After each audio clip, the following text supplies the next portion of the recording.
আচ্ছা, বাংলা দ্বিতীয় পত্র। বাংলা দ্বিতীয় পত্র গোটা বাংলাদেশে একটা সলিউশন আছে, সেটা হলো এই যে এই সোনার বইটা, কিউএনএ সমন্বিত বাংলা দ্বিতীয় পত্র। প্রতি বছর সম্ভবত আমরা 35,000 কপি এই বইটা বিক্রি করি। 35,000 কপি।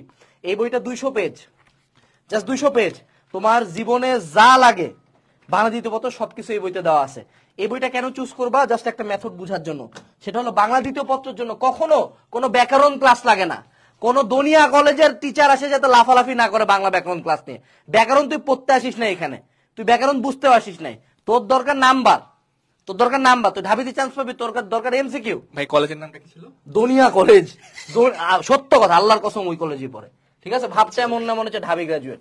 যাই হোক, বাংলা দ্বিতীয় পত্রের জন্য পড়বা হলো বোর্ড প্রশ্ন। কেউ যদি 4-5 বছরের বোর্ড প্রশ্ন পড়ে, তার বাংলা দ্বিতীয় পত্রে আর কিচ্ছু লাগবে না। 1 2 নম্বর কথা, কোনটা লেখা ভালো হবে সেটা জানতে হবে। বাংলা দ্বিতীয় পত্রের মূল যে খেলাটা, সেখানে হলো নাম্বার বেশি পাইতে গেলে আমার সিলেকশনটা ভালো হইতে হবে। যে কিছু ক্ষেত্রে প্রশ্ন উত্তর অ্যান্সার করা ভালো, কিছু ক্ষেত্রে সিলেকশন করাটা ভালো। যেমন সারাংশ সারমর্ম লিখবো নাকি ভাব সম্প্রসারণ লিখবো? অবশ্যই ভাব সম্প্রসারণ, কারণ 4 লাইন লিখে তোকে কে 10 নাম্বার দিবে? কেউ তো দিবে না। সেই জন্য তুই কি করবি? প্রথম কাজ, যে বাংলা উচ্চারণের নিয়ম এখানে আছে হলো প্রশ্ন উত্তর লেখা আর উচ্চারণ নির্দেশ। এখানকার মধ্যে অবশ্যই প্রশ্ন উত্তর লেখাতে যাব, কারণ উচ্চারণ নির্দেশ অনেক কঠিন। এরপরে থাকলো বাংলা বানানের নিয়ম।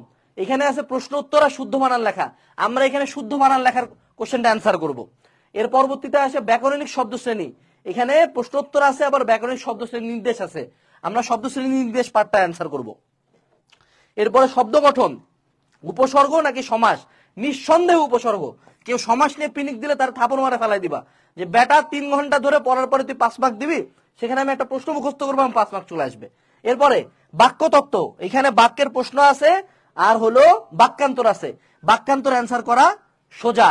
এর পরবর্তীতে আসো অপপ্রয়োগ শুদ্ধ প্রয়োগ, এটা তো নরমাল, এটা অ্যান্সার করতে হবে। এখন আসলে হলো পারিভাষিক শব্দ না অনুবাদ?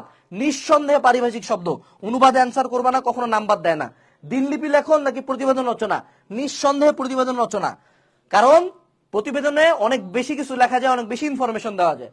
এরপরে থাকলো বৈদ্যুতিন চিঠি, ইমেল নাকি আবেদন পত্র? নিঃসন্দেহে আবেদন পত্র অ্যান্সার করব। এর পরবর্তীতে সারাংশ সারমর্ম নাকি ভাব সম্প্রসারণ? নিঃসন্দেহে ভাব সম্প্রসারণ। সংলাপ রচনা নাকি ক্ষুদে গল্প রচনা? আমার জন্য সংলাপ রচনা লেখা ইজি। বাকি থাকলো হলো আমার প্রবন্ধ নিবন্ধ রচনা। প্রবন্ধ নিবন্ধের জন্য আমাকে যেটা করতে হবে সেটা হলো পয়েন্ট, অর্থাৎ তুই যা কর 20টা পয়েন্ট তুই দিবি 20 মার্কের জন্য। যয়টা পয়েন্ট দিবি তত মার্ক তুই পাবি। এবং আমাদের এই যে সমন্বিত বাংলা দ্বিতীয় পত্র বইটা, এটা বাংলাদেশের এত মজার একটা বই যে বইতে রচনা নিয়ে কিছু লেখা নেই, কিন্তু রচনার পয়েন্ট লেখা আছে। কারণ আমি জানি, তুমিও জানো, আমরা বাঙালি, আমরা বানায় লিখবো। সো আলটিমেটলি আমাদের এইখানে কোশ্চেন সিলেকশন গুলার ক্ষেত্রে একটু যদি লক্ষ্য করো, তুমি দেখবা যে আমরা এমন কোশ্চেন গুলাই সিলেক্ট করতেছি যেগুলাতে আমাদের লেখার অপশন বেশি, বড় করে লেখা যায়, কারণ বাংলাতে বড় করে লিখলেই নাম্বার। এরপরে রচনার পয়েন্ট ম্যানেজ করতে হবে, এবং বিগত বছরের প্রশ্নের বাইরে কিছুই লাগে না। এবং বিগত বছরের প্রশ্ন আছে কিউএনএ সমন্বিত বাংলা দ্বিতীয় পত্র। এখন তোমাদের জন্য একটা অফার, এই বইটা কিন্তু কিনতে হবে।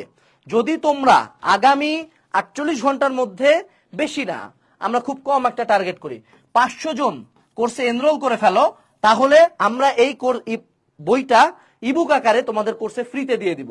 সো WEB26 কুপনটা ইউজ করে কিন্তু তুমি কোর্সে এনরোল করে ফেলতে পারো। আমাদের বাংলা দ্বিতীয় পত্রের ক্লাসও দেওয়া আছে, এবং তুমি দেখবা যে আমাদের বাংলা দ্বিতীয় পত্রের ক্লাস খুবই ছোট, অর্থাৎ বড় সাইজের না। কেন না? কারণ আমরা বিশ্বাস করি আমরা এখানে কোনো শব্দবীর বানাইতে আসি নাই, আমরা ততটুকুই পড়াবো যতটুকু পরীক্ষার হলে লাগবে।